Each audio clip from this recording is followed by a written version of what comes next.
507주년이 되는 주일입니다.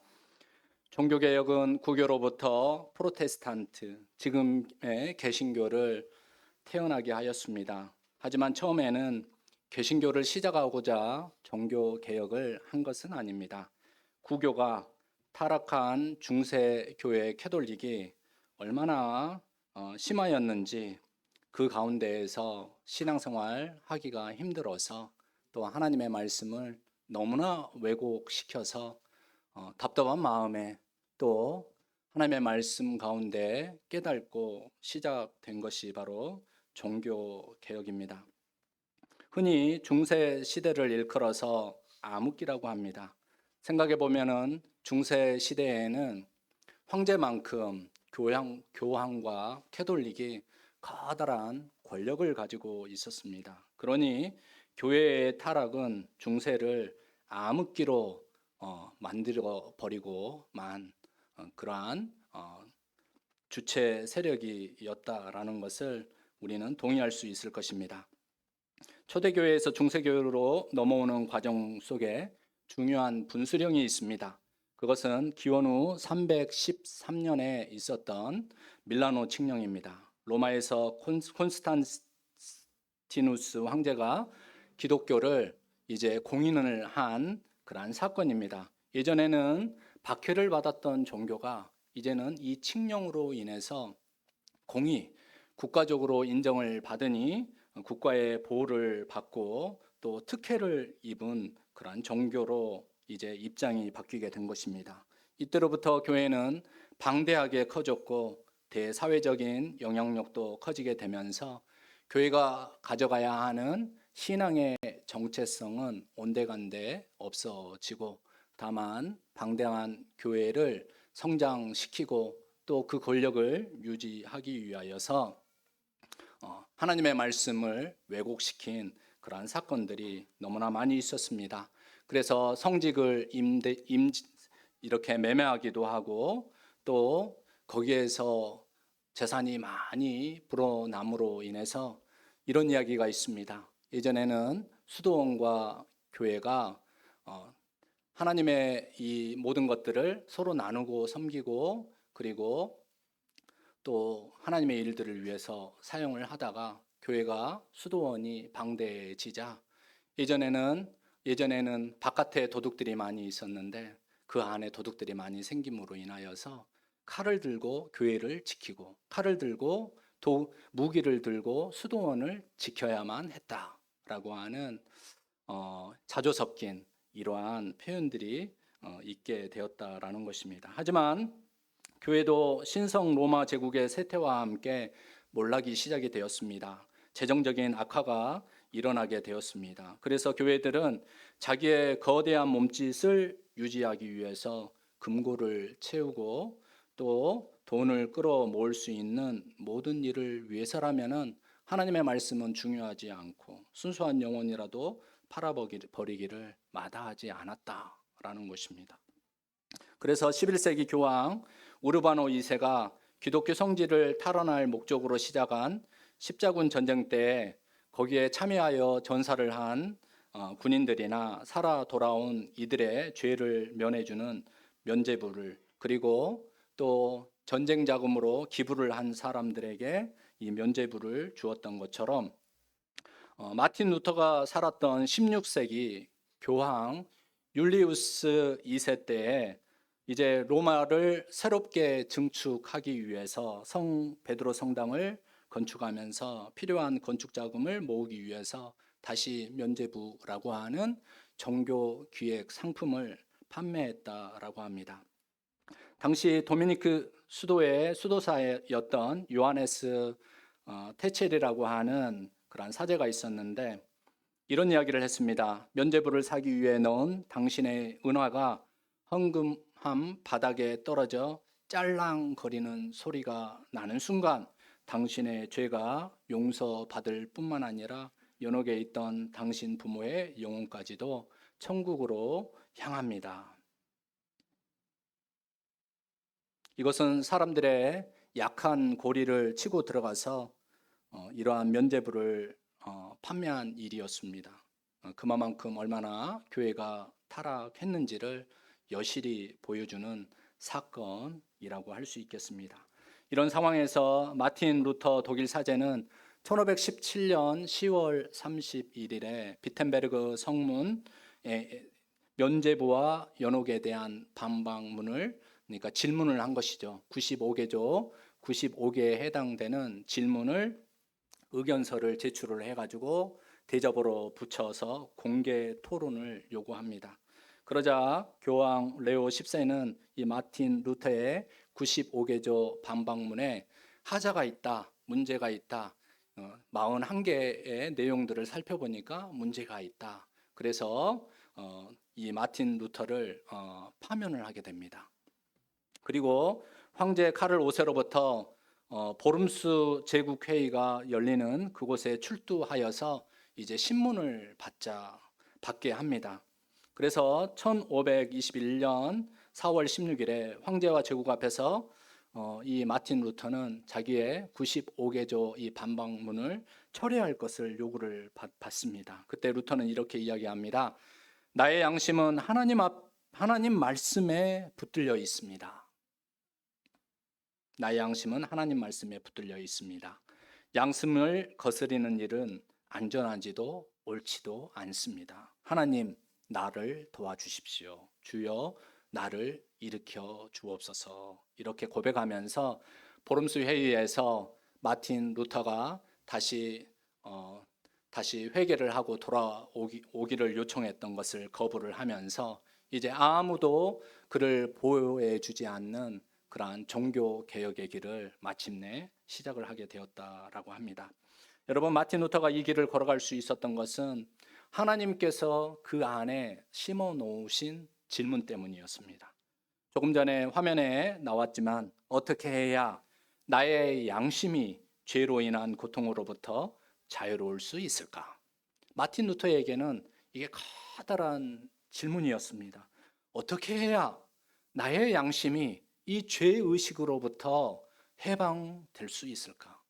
여러분, 우리 신앙생활에 아주 근본적인 질문이지 않습니까? 마틴 루터처럼 이 질문 앞에 여러분은 서 보신 적이 있으십니까?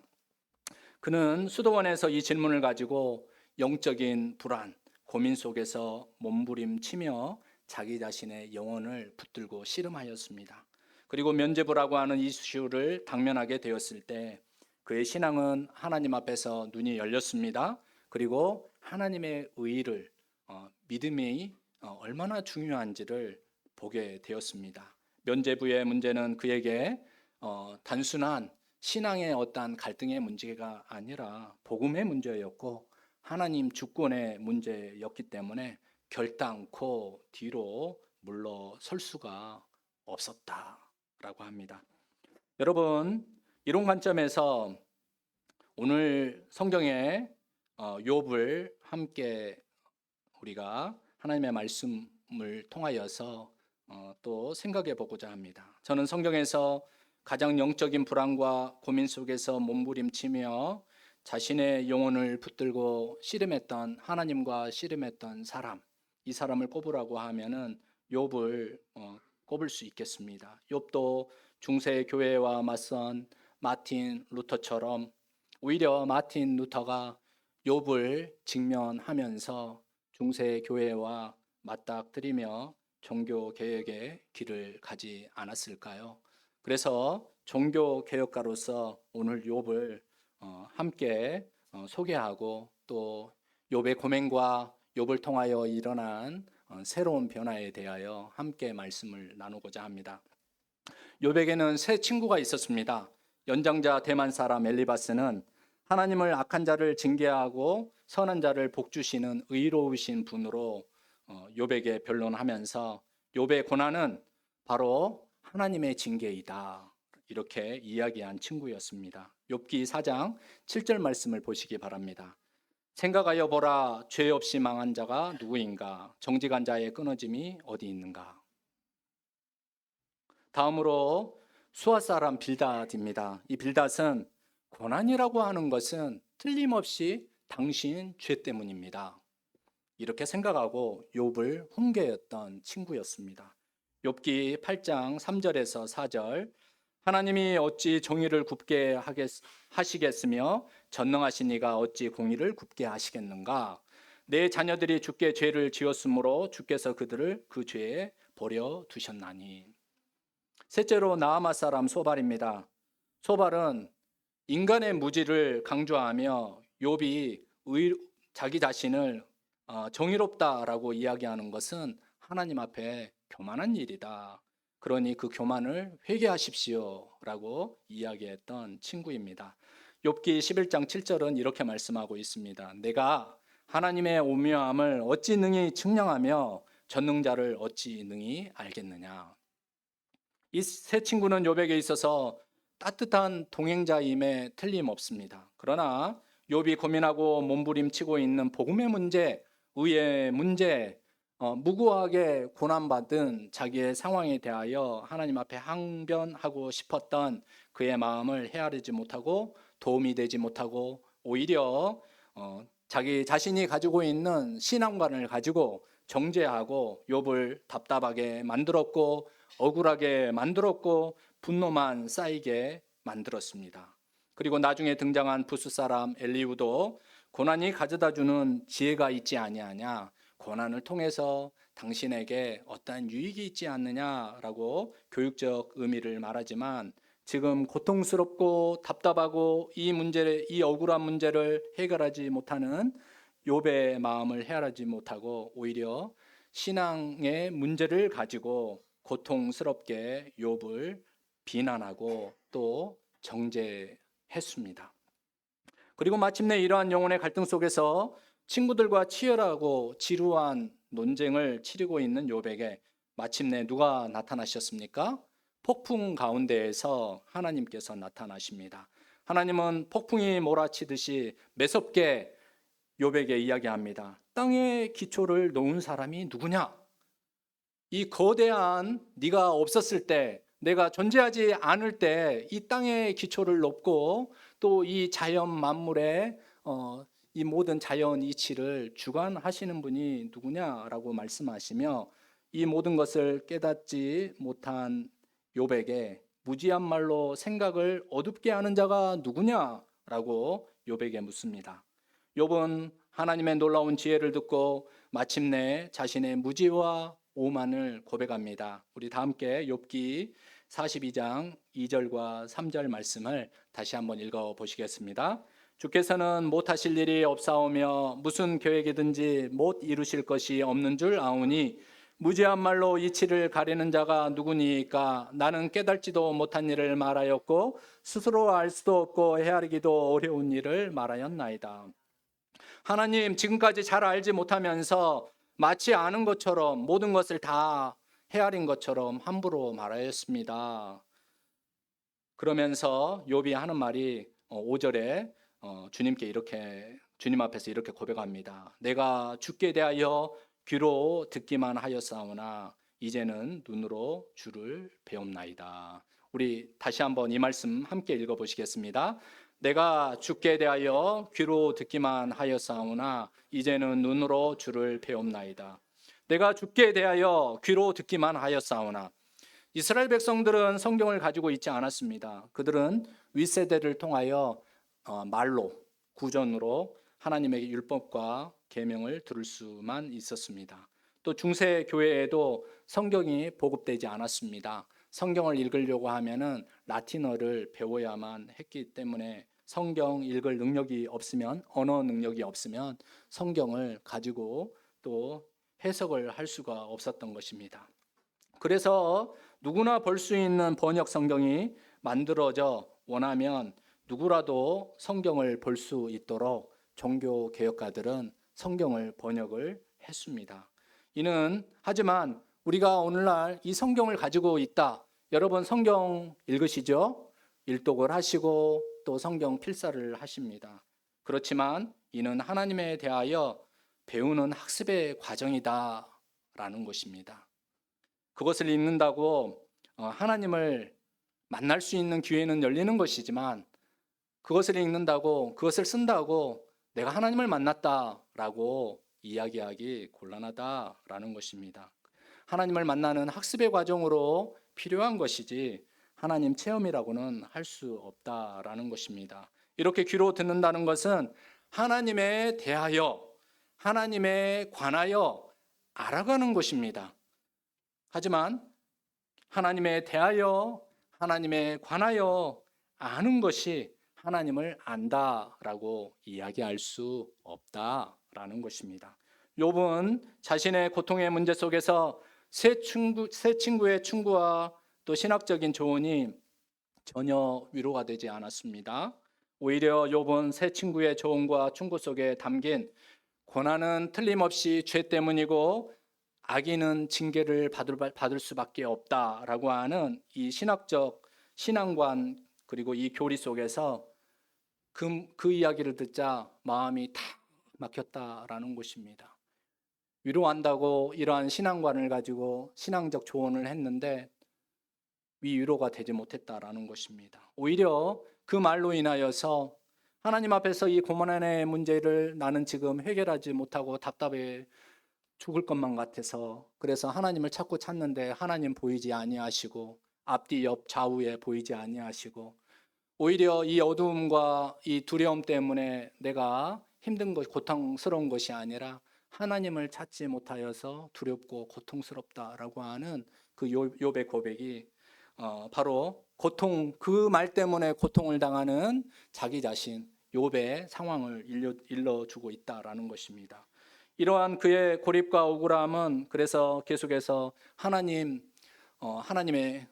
정말 하나님이 의로우신 분이십니까? 이렇게 정의에 대하여 묻고 또 그 고난 가운데에서 하나님을 저버리지 아니하고 하나님을 만나기를 간절히 갈망하면서 욥은 이렇게 이야기를 했습니다. 그의 심정을 욥기 23장 3절에서 5절 내가 어찌하면 하나님을 발견하고 그의 초소에 나아가랴 어찌하면 그 앞에서 내가 호소하며 변론한 말을 내 입에 채우고 내게 대답하시는 말씀을 내가 알며 내게 이르시는 것을 내가 깨달으랴. 자신은 야훼 하나님을 잘 섬기고 또 자신의 자녀도 하나님 앞에서 우리 자녀들이 죄를 짓지 않도록 돌아보는 일과 또 이웃들을 돌아보는 일에도 최선을 다하면서 하나님 앞에서 그렇게 선하게 살아왔는데 이 억울한 사정을 하나님께 제발 아랠 수 있게 해달라고 욥은 탄식을 했던 것입니다. 여러분 성서전과 병행본문인 마가복음에 등장하는 디므에오의 아들 시각 장애인 그리고 거지 바디메오의 사정도 욥과 같습니다. 그는 태어났는데 시각 장애인이었습니다. 사람들은 장애를 죄의 결과로 여겼습니다. 그래서 그것이 부모의 죄인지 그의 죄인지를 묻는 것은 그 안에 고난은 틀림없이 죄 때문이고 바로 그 죄인은 형벌을 받을 수밖에 없다라고 하는 그 신앙관 때문에 바디메오는 버림을 받는 삶을 살 수밖에 없었습니다. 그래서 그는 항상 구걸에 걸맞는 그런 겉옷을 입고 거리에 있어야만 했습니다. 그것이 징계를 받는 차림새이기 때문입니다. 하지만 그의 마음에 욥의 마음처럼 도대체 내가 얼마나 커다란 죄를 지었길래 이런 고난 가운데 있어야 하는지를 왜 곱씹지 않았겠습니까? 그래서 욥과 바디메오는 하나님을 갈망합니다. 하나님 앞에서 자신의 반항하는 마음과 근심, 처절한 억울한 마음을 항변하고 싶어합니다. 여러분 이것은 실로 엄청난 영적 싸움이었습니다. 고난은 틀림없이 죄 때문이고 악인은 징계를 받는다라고 하는 교리 속에서 모든 사람들이 이야기합니다. 너 자신을 인정하라. 욥과 바디메오는 하나님 앞에서 고난이 자신의 죄 때문이 아니라는 것을 변호받고 싶었던 것입니다. 마틴 루터의 치열한 영적 싸움도 이와 마찬가지입니다. 루터가 라테란 성당에서 빌라도 앞에서 그리스도가 올라섰던 계단으로 알려진 28계단을 이제 계단이 있었습니다. 빌라도의 계단이라고 하는데 그 계단을 주기도문을 외우면서 한 계단 한 계단 무릎으로 손과 무릎으로 한 계단 한 계단 그 계단을 오르면서 또 그 계단에 입을 맞추면서 그의 마음에 그의 죄의식이 그의 마음에 그의 구원의 문제가 해결되기를 원하는 마음으로 그 빌라도의 계단을 손과 무릎으로 이렇게 올라섰습니다. 그런데 그 28계단을 다 오른 다음에 그의 마음에는 평안은커녕 구원의 문제가 완전히 풀려지기는커녕 허탈감과 무력감만 들었다라고 합니다. 그래서 이때 루터는 도대체 이게 무슨 소용이 있단 말인가라고 중얼거렸다고 합니다. 결국 욥과 바디메오와 마틴 루터의 문제는 하나님을 배웁고 나서야 해소가 되었습니다. 답을 찾아 해결되는 것이 아닙니다. 우리가 문제를 풀기 위해서 문제의 공식을 가지고 문제를 해결을 해서 그 답을 얻는 것이 아니라 하나님 앞에 섰을 때 자기의 관점이 아니라 자기의 시선이 아니라 하나님의 시선, 하나님의 관점, 자기 중심이 아니라 하나님 중심으로 넘어가게 되었을 때 하나님을 만나 뵙고 하나님 중심으로 넘어가게 됐을 때 그의 고통과 그의 아픔과 그의 문제가 눈이 녹듯이 해소가 되었단 말입니다. 자신을 중심에 놓고 보니 모든 것이 다 문제였습니다. 자신이 가지고 있는 한 개의 생각을 가지고 해석하려고 하니 모든 것이 다 문제였습니다. 문제 아닌 것이 없고 넘어서면 또 새로운 문제가 있었던 것입니다. 하지만 하나님을 만나고 하나님 중심에 자기 자신을 놓고 보니 모든 것을 새롭게 받아들일 수 있는 눈이 열린 것입니다. 이제는 눈으로 주를 배움나이다. 하나님을 보게 된 욥은 자신의 교만과 무지가 통째로 깨어지고 무너지고 녹아지는 경험을 하였습니다. 온갖 반항하는 마음과 근심이 하나님을 찾을 수 없는 고통과 두려움이 사라졌습니다. 온전한 하나님 체험입니다. 떨기나무 가운데로부터 나오는 불꽃 안에서 내 발에 신을 벗으라.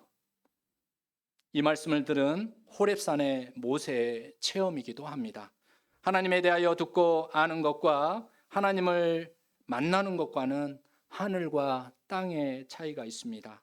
하나님에 대하여 듣고 아는 것은 하나님을 뵙도록 안내하는 길이겠지만 그렇게 함으로써 하나님 앞에서 모든 응답을 받을 수 있는 것은 아닙니다. 그러므로 하나님에 대하여 듣고 알아가는 일에 우리 모두가 힘써야 하겠지만 꼭 필요한 것입니다. 그래야 하겠지만 그것으로 끝나는 일은 결코 그런 과정에만 머물러 서서 이렇게 그 과정에만 우리가 만족하며 살아가서는 안 될 것입니다. 우리가 해야 되는 것은 하나님을 만나는 것입니다. 하나님에 대하여 알고 하나님에 관하여 배우고 하나님의 어떤 것에 대하여 우리가 알았다고 해서 만족하고 거기에 머무는 것이 아니라 하나님을 만나는 일이 우리에게 필요한 일입니다. 아는 것은 내가 아는 것입니다. 만나는 것은 하나님이 만나 주셔야 가능한 것입니다. 우리는 그래서 이 온전한 하나님을 체험을 하기 위하여 영혼의 씨름장 위에 영혼을 다하여 바로 하나님을 만나고자 하는 그 씨름장 위에 머물러 있어야 합니다. 그런데 하나님을 꿈에서 만나기를 원하는 사람도 있습니다. 꿈에 하나님이 나타나 왼쪽으로 가라, 오른쪽으로 가라, 이것을 하라, 저것을 하지 말라라고 말씀해 주시면 얼마나 좋겠습니까만 하나님을 뵌다고 하는 것은 하나님의 뜻을 알아차리는 것입니다. 하나님의 사랑과 은혜를 깨닫는 것입니다. 하나님의 다스리심과 나를 하나님의 백성으로, 나를 하나님의 자녀로 부르신 그 음성을 듣는 것입니다. 하나님을 뵙고 욥은 자신의 부끄러움을 6절에서 이렇게 고백합니다. 그러므로 내가 스스로 거두어드리고 티끌과 제 가운데에서 회개하나이다. 하나님, 부끄럽습니다. 제 생각, 제 주장, 제 논리를 거두어드리겠습니다. 하나님께 퍼부은 모욕적인 말들, 극단적인 언어나 무지를 거두어드리겠습니다. 하나님 앞에 서니 저는 사라지고 없습니다. 무로 되돌아갑니다. 사도 바울은 갈라디아서 2장 20절에서 이 욥의 체험을 이렇게 고백합니다. 우리 다 함께 갈라디아서 2장 20절 말씀을 함께 읽어 보시겠습니다. 내가 그리스도와 함께 십자가에 못 박혔나니 그런즉 이제는 내가 사는 것이 아니요 오직 내 안에 그리스도께서 사시는 것이라. 이제 내가 육체 가운데 사는 것은 나를 사랑하사 나를 위하여 자기 자신을 버리신 하나님의 아들을 믿는 믿음 안에서 사는 것이라. 그래서 욥은 하나님을 뵙고 자신이 먼지와 재 위에 앉아 있는 형편이지만, 비록 고난 가운데 있는 형편이지만 큰 위로를 받습니다. 하나님으로부터 고난은 죄 때문이고 악인은 징계를 받는다고 정죄한 그들의 주장은 받아들여지지 않았습니다. 오히려 욥을 하나님 앞에서 그 고난의 문제로 씨름하는, 그 아픔의 문제로 하나님 앞에 씨름하는 그 욥의 입장이 하나님 앞에 받아들여진 것입니다. 그리고 고난이 항상 죄 때문이 아니라는 것을 깨달음을 통하여 무고한 고난 때문에 아파하는 자신에게 자비와 긍휼을 베푸시는 하나님을 만나고 용기와 힘을 얻었습니다. 여러분, 본문 말씀에 보니까 욥의 기도로 욥을 정죄했던 사람들의 죄가 하나님 앞에 용서함을 받았다라고 하는 것 주목해 보시기 바랍니다. 그 결과 욥은 그의 형제들을 용서할 수가 있었습니다. 그리고 또 욥은 하나님의 은총의 보너스를 받게 됩니다. 이것은 욥이 의인이고 의인은 항상 번성한다는 욥의 세 친구의 신앙관을 입증하는 것이 아닙니다. 이것은 욥이 은총의 보너스를 받았다라고 하는 것은 하나님께서 모든 것을 하나님의 은혜로 주시고 모든 것을 하나님께서 하나님의 주권으로 모든 것을 운행해 가신다라고 하는 것을 이 욥의 은총의 보너스 가운데 하나님은 보여주시고자 했던 것입니다. 그리고 하나님은 이 세상에서 부당하게 고난당하는 사람들, 남녀노소를 가리지 않고 그들 모두의 삶을 회복시키기를 원하시는 하나님의 의지를 욥에게 이 은총의 보너스를 허락해 주신 것을 통하여 보여주시고 계시다라는 것입니다. 성도 여러분, 하나님을 만나고자 하는 열망을 품으십시오. 그러면 여러분에게 신앙의 개혁이 일어납니다. 나 중심에서 하나님 중심으로 옮겨 가시기 바랍니다. 하나님 앞에서 내 입장을 따라 신앙을 한다라고 하면은 시류에 떠밀려 내려가서 방향을 잃어버리고 표류할 수 있게 됩니다. 하지만 나에게서 벗어나서 하나님 중심으로 넘어오는 것이 바로 종교 개혁이고 교회 개혁이고 여러분 신앙의 개혁이 되는 것입니다. 주님께서 바디모에게 한 질문을 하셨습니다. 내가 너에게 무엇을 하여 주기를 원하느냐? 제가 보기를 원합니다. 여러분도 귀로만 들었던 하나님의 참 생명을 보기를 원합니다. 라고 이렇게 대답하시는 우리 성도님들 되시기를 바랍니다. 우리에게는 영원한 대제사장 예수 그리스도가 함께 하십니다. 주 예수 그리스도는 여러분을 위하여 쉼없이 간구하시는 분이십니다. 히브리서 7장 26절에 주님은 자기를 힘입어 하나님께 나아가는 자들을 온전히 구원하실 수 있으니 이는 그가 항상 살아계셔서 그들을 위하여 간구하신다. 이렇게 말씀하셨습니다. 그러므로 영원한 대제사장 예수 그리스도를 의지하여 참 마음과 온전한 믿음으로 하나님께 나아가시고 하나님을 만나시기를 열망하시기 바랍니다. 히브리서 10장 22절을 마지막으로 함께 읽으시겠습니다. 우리가 예수 그리스도의 피를 마음에 뿌림을 받아 악한 양심으로부터 벗어나고 몸은 맑은 물로 씻음을 받았으니 참 마음과 온전한 믿음으로 하나님께 나아가자. 하나님을 만날 때 분명히 우리 모두에게 새로운 변화가 일어남을 기대하시고 여러분이 입고 있는 모든 겉옷을 내어버리시고 주님께 나아가 주님의 주권 가운데 머무시는 새로운 존재, 새 백성이 되시기를 종교개혁주일에 주님의 이름으로 부탁드립니다. 아멘. 다 함께 기도하시겠습니다. 존귀하신 하나님, 저희가 하나님을 잘 알지 못하면서 확신을 갖는 일에만 몰두했습니다. 영생은 하나님과 하나님이 보내신 예수 그리스도를 아는 것, 만나는 것이라 하셨습니다.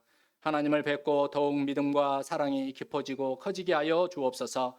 그리하여 우리의 장래와 교회와 이 사회를 더욱 건강하고 올바른 믿음 가운데 세울 수 있도록 능력과 지혜를 채워 주옵소서. 예수님의 이름으로 기도합니다.